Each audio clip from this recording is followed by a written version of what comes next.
Olá pessoal, sejam todos bem-vindos a mais essa videoaula de análise instrumental orgânica. Nessa videoaula de hoje, eu quero falar sobre o efeito do substituinte em cromóforos. Essa aula vai ser uma continuação da aula passada, que eu chamei de aula número 4. Nessa aula número 4, eu falei sobre o que era um cromóforo e o que era um oxocromo e detalhei algumas curiosidades sobre os cromóforos.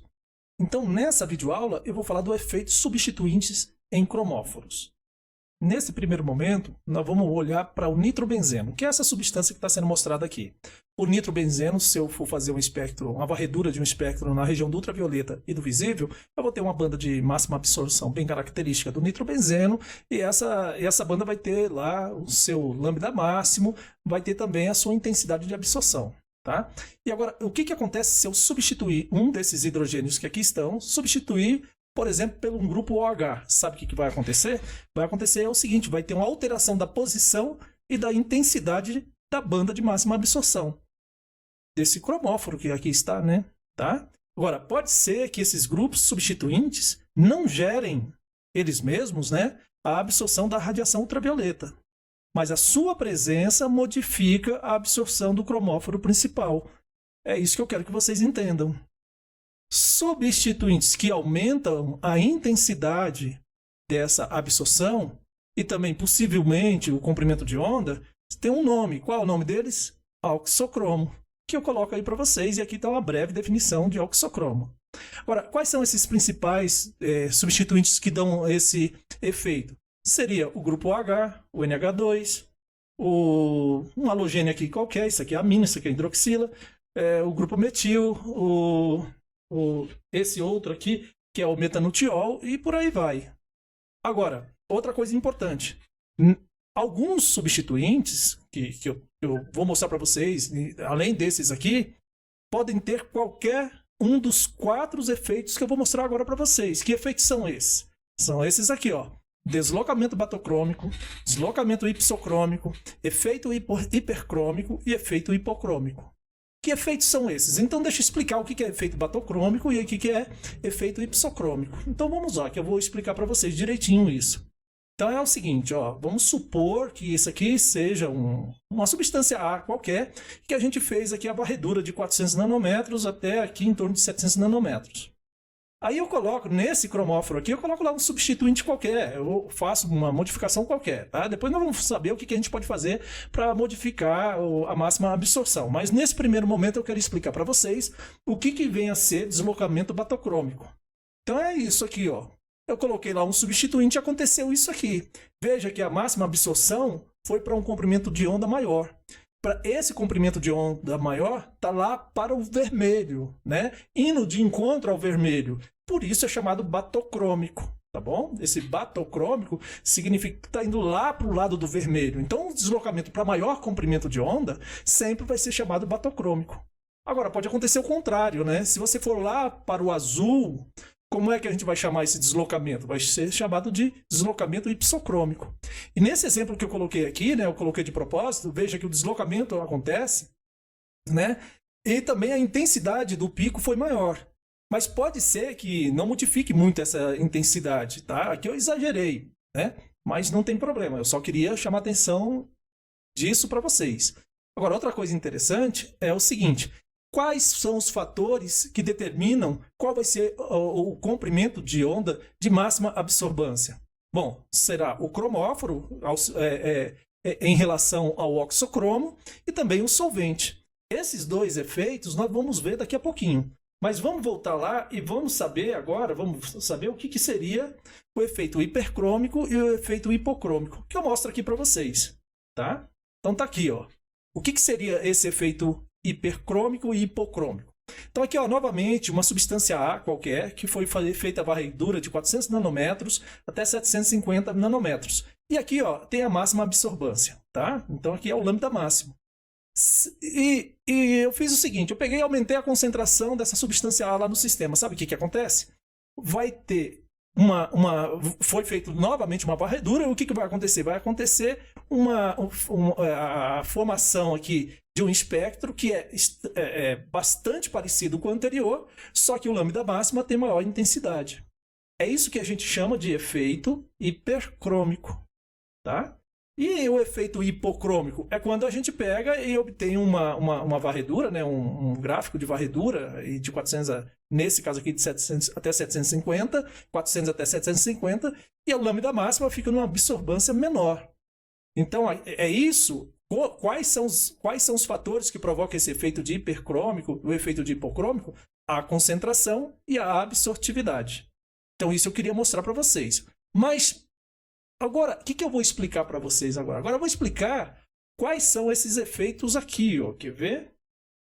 Como que é o efeito da concentração, como que é o efeito da absortividade, que leva a um efeito hipercrômico, um efeito hipocrômico. E também eu quero mostrar para vocês o seguinte, os fatores que determinam o lambda máximo, ou seja, a presença de um cromóforo e a presença de um solvente. Então vamos entender isso direitinho, tá? O primeiro fator que a gente vai dar uma olhadinha, então, vai ser o fator solvente. Para isso, nós vamos imaginar, vamos lembrar como que era o espectro de varredura da acetona que nós vimos na aula anterior. Mais precisamente, aquelas transições NP-estrela, que a gente viu lá na aula anterior, né, a aula número 4. O que acontece aqui? O que está mostrando aqui? Isso aqui é um quadrozinho, né, uma tabelinha, mostrando o deslocamento produzido pelos solventes na transição NP-estrela da acetona. No gráfico que a gente viu lá, naquele espectro que nós vimos, era aquele de menor intensidade, não sei se estão lembrados. Mas, enfim, o que acontece? Eu quero que vocês observem o seguinte, que a água é mais polar do que o metanol, que é mais polar do que o etanol, que é mais polar que o clorofórmio, e isso aqui é totalmente apolar, né? Que é o hexano. Veja o que acontece. Acontece um deslocamento desse lambda máximo aqui para 279 quando eu vou nesse sentido, de água para hexano. Então isso aqui é um deslocamento batocrômico. Como explicar esse deslocamento batocrômico? É muito simples, né? Eu vou colocar aqui para vocês verem. Aqui, ó, se eu tenho um solvente polar prótico, essa transição N-π-estrela tem uma diferença de energia maior. Lembre-se que isso aqui é colocado numa forma de um gradiente de energia. Já no caso do solvente apolar aprótico, o que vai acontecer? Existe uma menor distância, uma menor diferença de energia entre os elétrons do orbital N para ser elevado lá para o π antiligante, para o orbital π antiligante.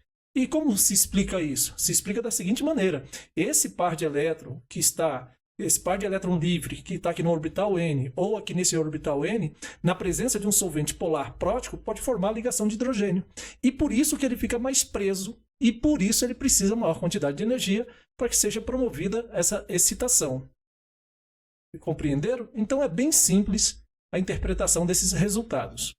Um outro efeito que eu gostaria de falar com vocês seria o efeito dos sistemas conjugados nas transições π-π-estrela. Para isso, eu vou utilizar como exemplo, nesse primeiro momento, o etileno, que é um hidrocarboneto que não está no sistema conjugado, mas tem a transição π-π-estrela. Então, vamos falar sobre isso. Nesse primeiro momento, o que eu vou fazer? Eu vou construir para vocês o diagrama de energia. Só que eu vou utilizar para isso somente os carbonos da ligação ali, dessa ligação π. Tá? Então aqui está um orbital atômico de um carbono com os seus respectivos elétrons e eles se combinam para formar esse sistema aqui, tá vendo? Esse πc1, um orbital molecular πc1, um orbital ligante, e o orbital πc-estrela 2, que é um orbital antiligante. Aqui eu também mostro essa figurinha aqui com o orbital ligante. Veja que esse orbital é bastante simétrico, tipicamente um orbital ligante. Já o orbital antiligante que eu mostro aqui em cima, né? É um orbital que tem aqui um nodo e é tipicamente um orbital antiligante. Agora, fótons com comprimento de onda com energia suficiente para excitar esse elétron, poderá excitar esse elétron. E essa diferença de energia aqui, né, esse ΔE, é a energia necessária para que ocorra essa excitação. Então, fótons com essa quantidade de energia poderá excitar um elétron ou esse par de elétrons aqui para esse sistema LUMO. Muito bem, agora o que eu vou fazer? Eu vou comparar o etileno ou o eteno com um 3-butadieno, para que a gente possa compreender isso aqui.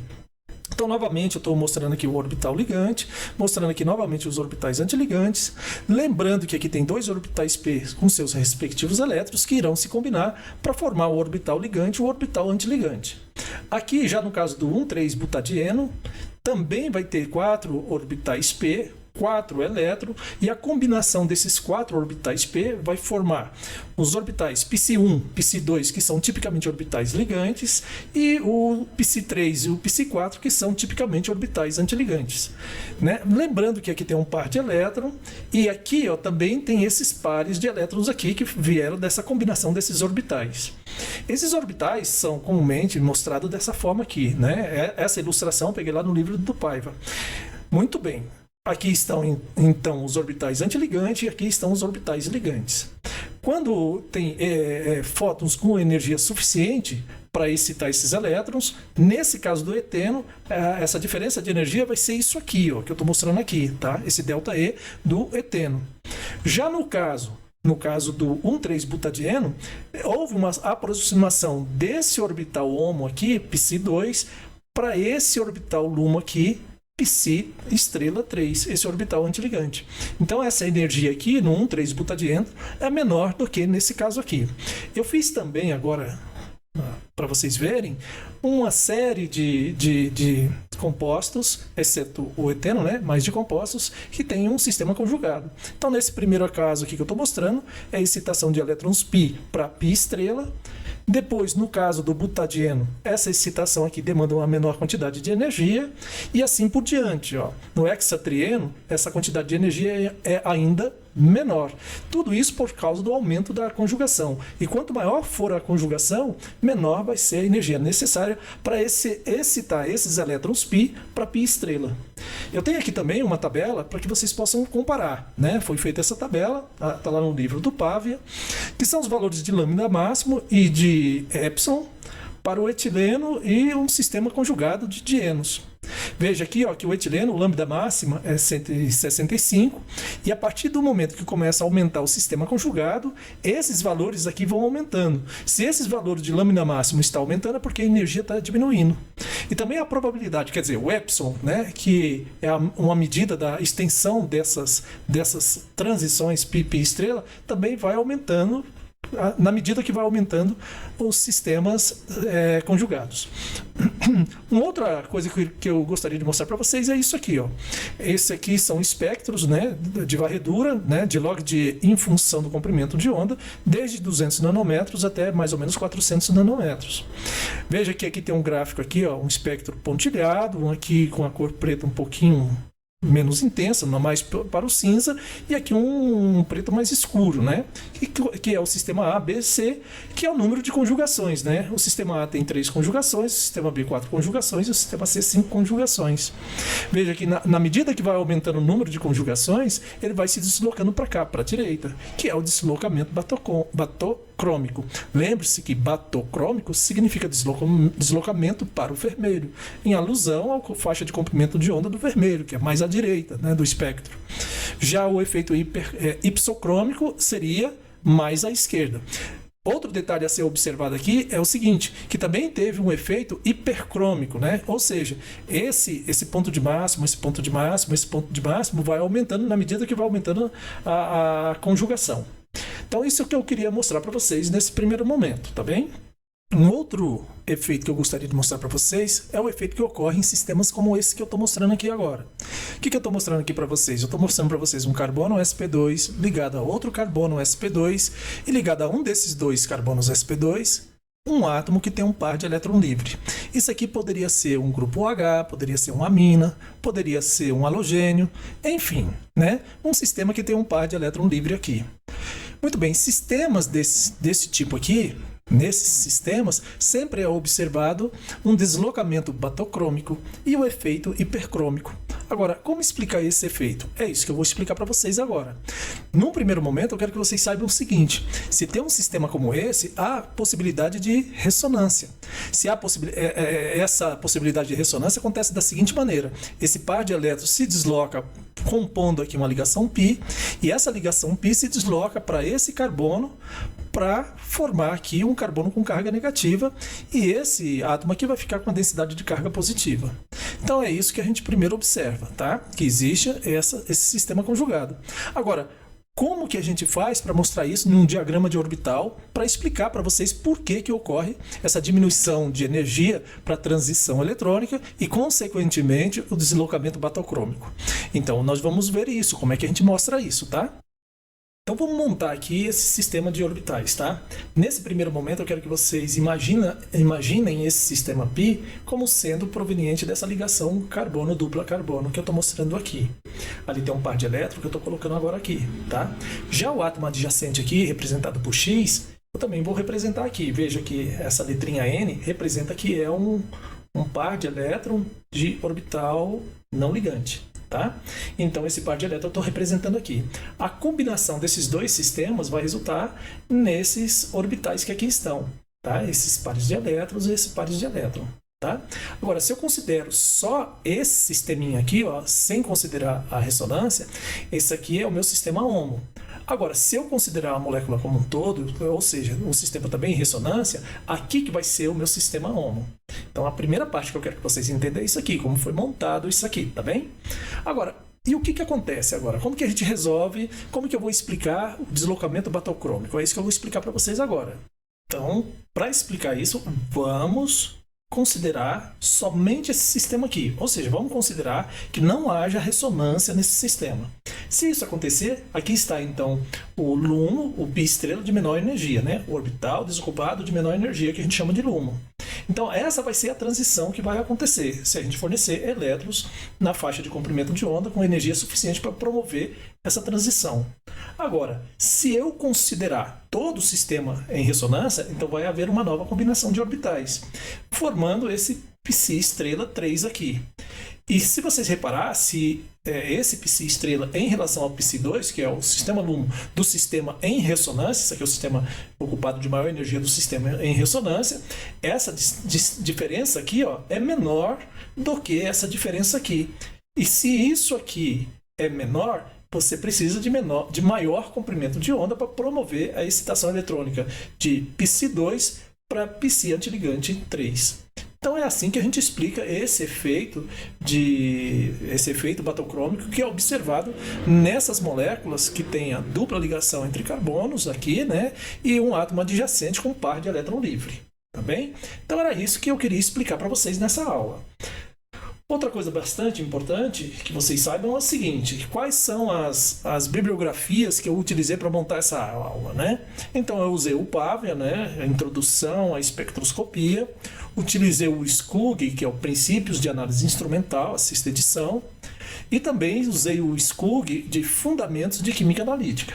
Espero que vocês tenham compreendido. Caso vocês não tenham compreendido, eu estou inteiramente à disposição de vocês.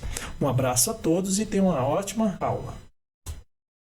Olá pessoal, sejam todos bem-vindos a mais essa videoaula de análise instrumental orgânica. Nessa videoaula de hoje, eu quero falar sobre o efeito do substituinte em cromóforos. Essa aula vai ser uma continuação da aula passada, que eu chamei de aula número 4. Nessa aula número 4, eu falei sobre o que era um cromóforo e o que era um auxocromo e detalhei algumas curiosidades sobre os cromóforos. Então, nessa videoaula, eu vou falar do efeito substituintes em cromóforos. Nesse primeiro momento, nós vamos olhar para o nitrobenzeno, que é essa substância que está sendo mostrada aqui. O nitrobenzeno, se eu for fazer um espectro, uma varredura de um espectro na região do ultravioleta e do visível, eu vou ter uma banda de máxima absorção bem característica do nitrobenzeno, e essa banda vai ter lá o seu lambda máximo, vai ter também a sua intensidade de absorção. Tá? E agora, o que acontece se eu substituir um desses hidrogênios que aqui estão, substituir, por exemplo, pelo um grupo OH? Sabe o que vai acontecer? Vai acontecer o seguinte: vai ter uma alteração da posição e da intensidade da banda de máxima absorção desse cromóforo que aqui está, né? Tá? Agora, pode ser que esses grupos substituintes não gerem eles mesmos, né, a absorção da radiação ultravioleta, mas a sua presença modifica a absorção do cromóforo principal. É isso que eu quero que vocês entendam. Substituintes que aumentam a intensidade dessa absorção e também possivelmente o comprimento de onda tem um nome. Qual é o nome deles? Auxocromo. que eu coloco aí para vocês, e aqui está uma breve definição de oxocromo. Agora, quais são esses principais substituintes que dão esse efeito? Seria o grupo H, o NH2, um halogênio aqui